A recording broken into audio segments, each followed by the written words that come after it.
Hey team, welcome to an exciting one. We're going to talk about diseases and conditions of the vestibular and cerebellar systems. So this is actually my practice area. This is what I do every week and what I did for many, many years all day.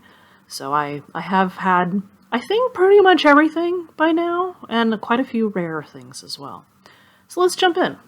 Okay, the first thing to keep in mind is that vestibular and cerebellar conditions fall into categories, okay? So here's what we've got right off the bat. Basically, is it affecting somewhere out in the inner ear or somewhere in the nerves in that area, or is it affecting the brain, or is it in another system? And that's how vestibular therapists and vestibular practitioners look at the system, and that matters a lot, kind of the anatomy and pathology, because that determines your care forms as well as how you treat and assess this. So right off the bat, there's two forms of peripheral, but all you really need to know is that it's somewhere in the inner ear, basically, right? We're not going to kick through all of them because some of these are kind of more in the advanced practice area, but we will go through the vast majority, okay? Okay, so let's do peripheral first. And the nice thing about peripheral is that it's generally very treatable, which is good. So good prognosis in all of them with one major exception.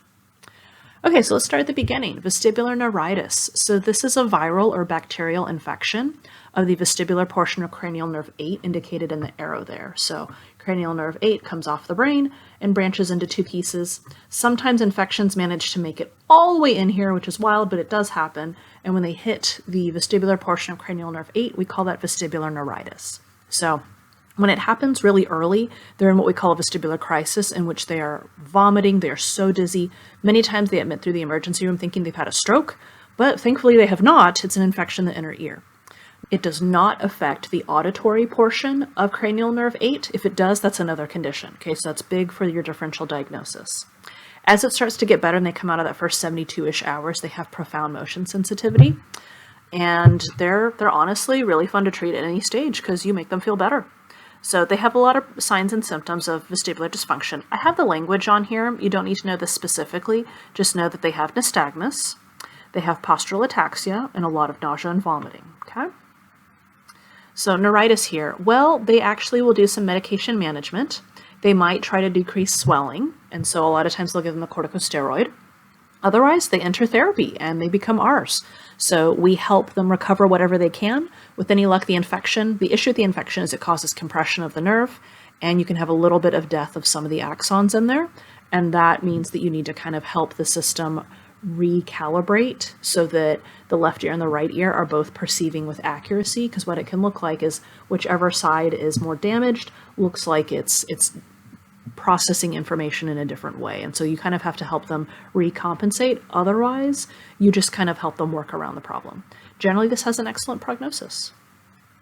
So if the infection does make it all the way out to the auditory portion of the inner ear, then we call that labyrinthitis. Okay, so that's inflammation all the way out to the whole cranial nerve.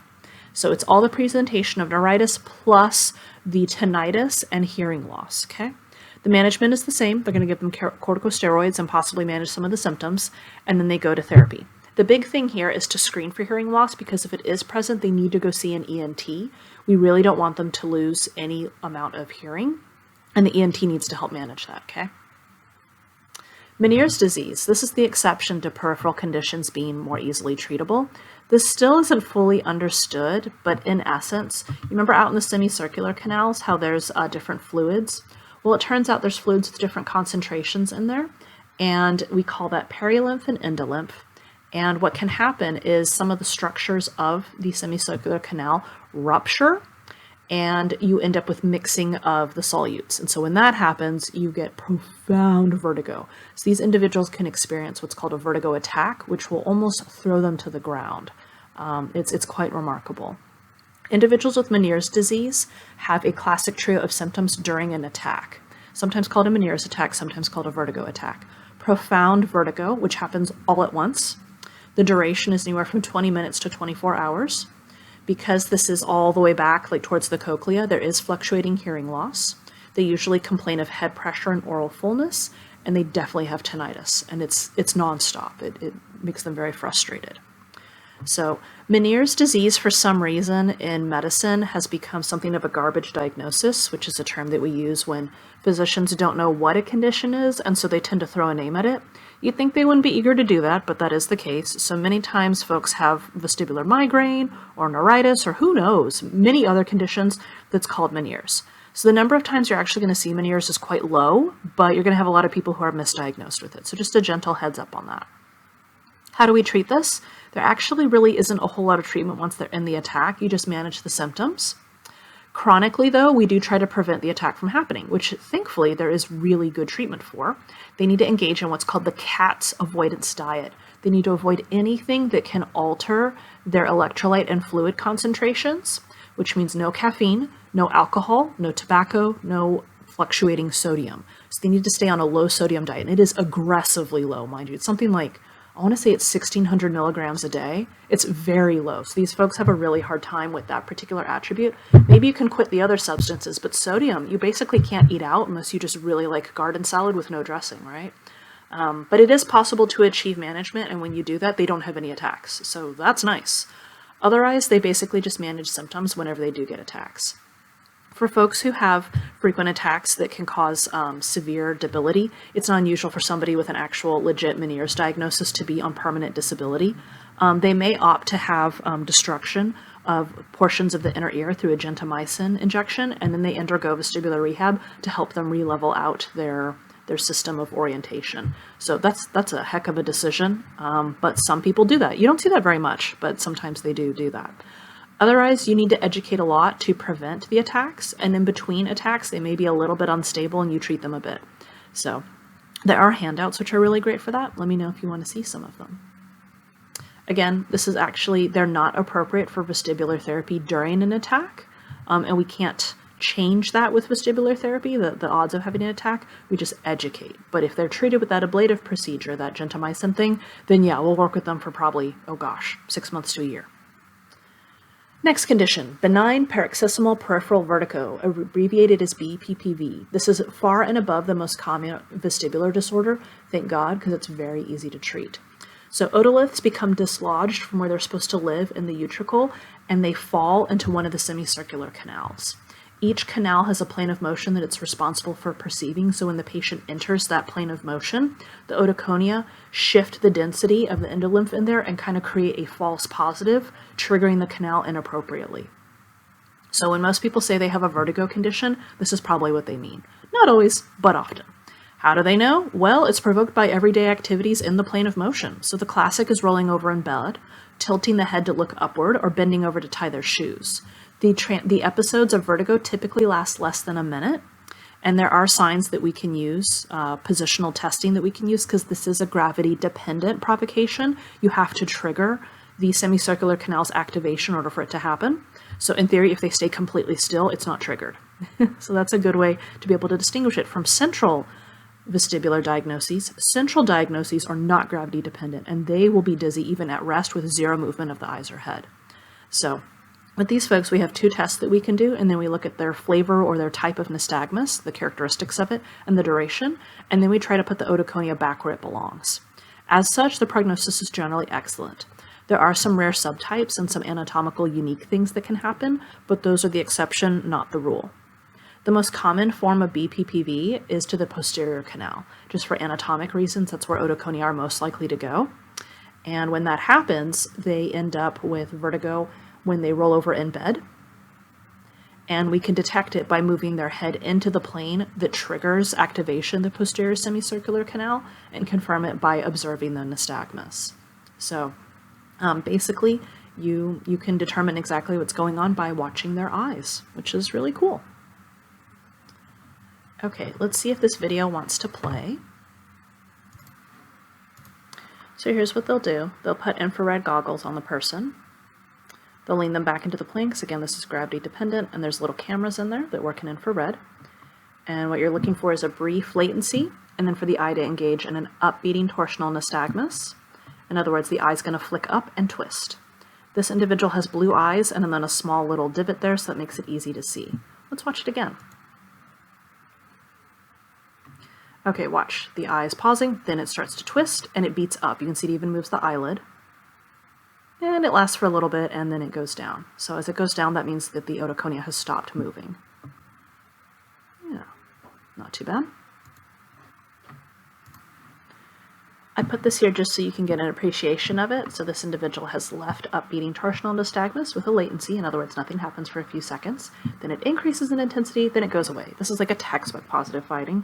I don't even know how many views this video has because it's very easy to see. I don't expect you to know any of this. I'm just showing you what it looks like when we assess it. For some unfortunate souls, though, the otoconia does not get trapped out in the semicircular canal, but it gets connected to the ampulla itself. So if it adheres to the cupula in the ampule, and when it connects to the cupula, we call it cupulolithiasis, and that will give you nystagmus that lasts much, much longer. So that's in excess of a minute. I've seen it go for upwards of 5 minutes. So this one stinks. It's pretty rare. I think the total number of times I've treated it is still maybe a dozen times, thankfully, and almost all of them are a really profound head injury, like a person has fallen downstairs or hit with a baseball bat or something of that nature. But all of these have forms of treatment that are doable by a vestibular therapist, or honestly a therapist who knows what they're looking at and is good to go. All right, let's kick over to central diagnoses.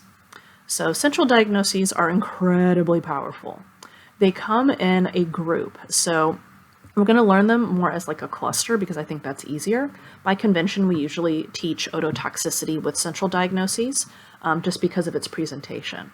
So let's jump into specific things. So like I said, we're learning them as a cluster because it's easier, but they do have significantly variable prognoses, generally much, much poorer than those of peripheral. Let's start with one of the big ones, migraine-associated dizziness. So how does this happen? It's quite variable. Dizziness, which comes as a result of migraine, has a lot of criteria. I do not expect you to know this box. I'm simply showing you what physicians are trained in when they're trained in the diagnosis of migraine so that you're aware of it. So what is a migraine? Well, it's kind of hard to describe, actually. It can be a lot of abnormal vestibular findings, a lot of abnormal neurologic findings, as well as a headache that exceeds what we typically think of as typical. So it tends to have one area that it lives in, a pulsating quality. It's moderate to severe intensity, so the pain is at least a 5-6, and it's aggravated by movement and activity as well as cognitive work. And they tend to have some issues with what we call aura, or seeing things that aren't there, usually like fireworks or bright dots. Sometimes spots like black or gray spots, kind of like fuzzy static on the TV sort of look. And then sometimes they also have sensitivity to light or sound.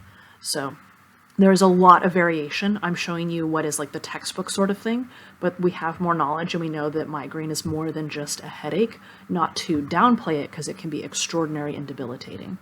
Who gets these? Anyone and everyone. There's a lot of variation, but generally most people get them in puberty, and it tends to start also in their early 20s, thereabouts. So many of you watching this are right in the age at which they tend to start manifesting, if you didn't already have them. You don't have to know this part right here, but it's interesting to note because it indicates that there's a likely hormonal attribute.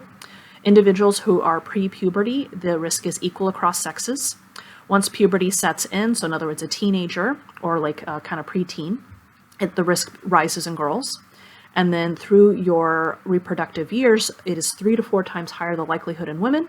And then in 50, it becomes equal again. If that doesn't indicate it's hormonal, I don't know what does, but there's attributes of it.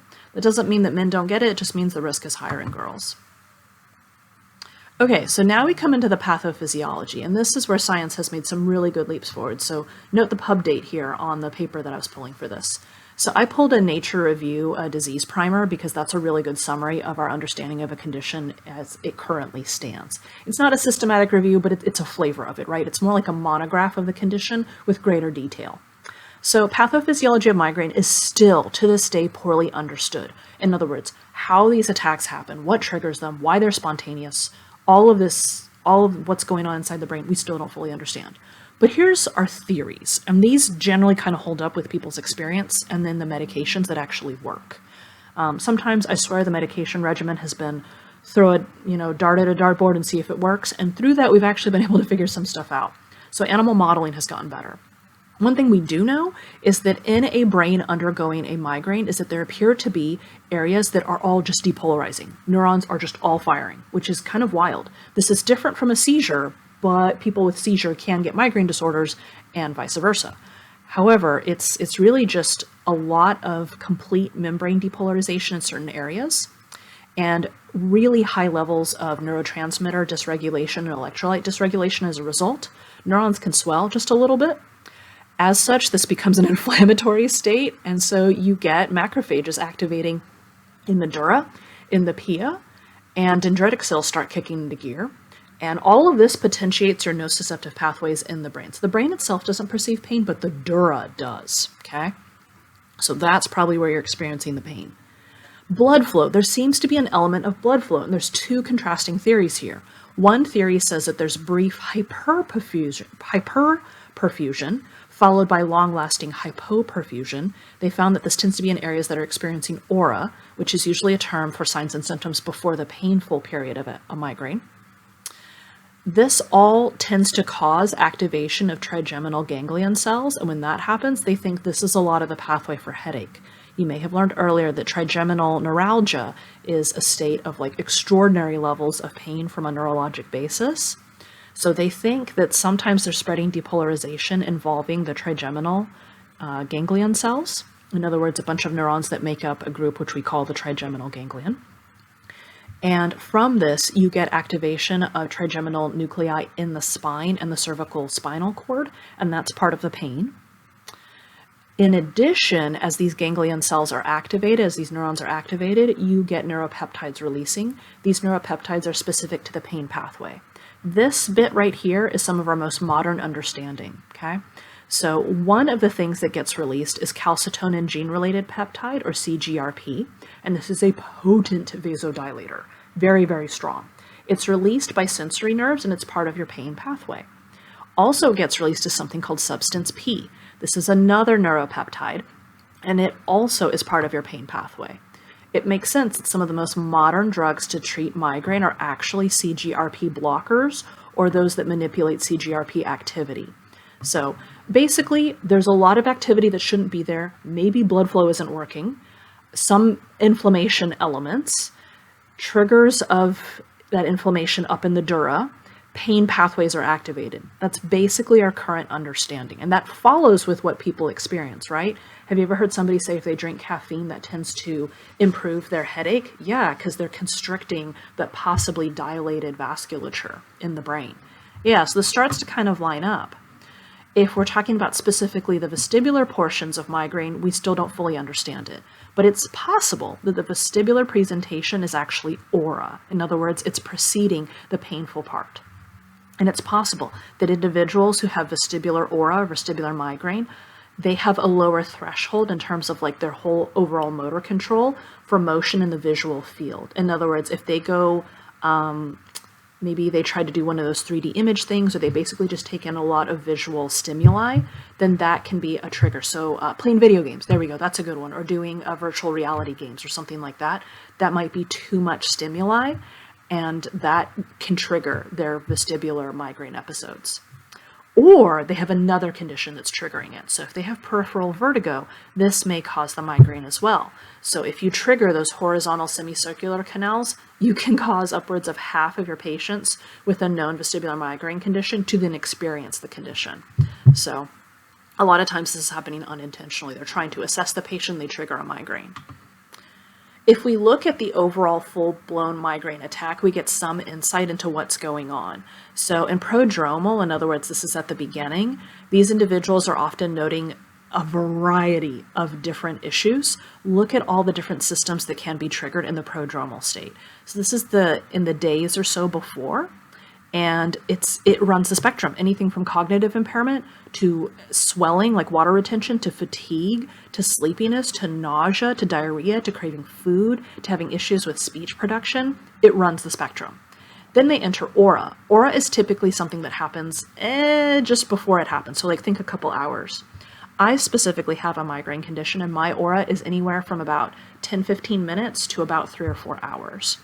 It varies a little bit, but I would say its most typical is 2 or 3 hours. Some individuals have upwards of a day's worth of aura. I think their aura kind of blends with their prodromal a little bit, but I mean, this is just a paper. Everybody's experience of aura is different, right? And aura is very different. This is transient focal neurological symptoms, almost always visual. So this is the flashing lights. Myself, I get fireworks, like at the peripheral visual fields. but it runs the spectrum, truly. They can have some sensory symptoms. I've had patients who experience numbness to their arm or to their face. They have expressive language dysfunction. They start kind of slurring words and things like that. And then rare but possible is the kind that looks a little bit more like a stroke, and that's motor dysfunction, in which they have issues with weakness of a limb or a leg. So sometimes those folks, when it first manifests, think they have a stroke and admit to the hospital, which is reasonable. If you think you have a stroke, you should go to the emergency room. Then you enter the full-blown migraine phase with the headache, and this is the pain part, right? It can be profound, and this is when they want to be in a cold, dark room with no sounds, okay? And then afterward, they're usually very tired. They have cognitive impairments and difficulty with concentration. They're usually very, very sleepy. So what's the PT implication here? Have them keep a diary, especially if they're trying to figure out, what does this look like? Maybe we can't necessarily prevent it, but we can know what it looks like when it's going to start. So identifying those prodromal attributes and aura is really important, because then they can say things like, hey, I need to get home because I'm about to be not safe to drive. That sort of thing. They may need a protocol for each phase on things that are appropriate for them to do, so they can let the people around them know for part of their support system. All right, let's go ahead and kick over to the second half here.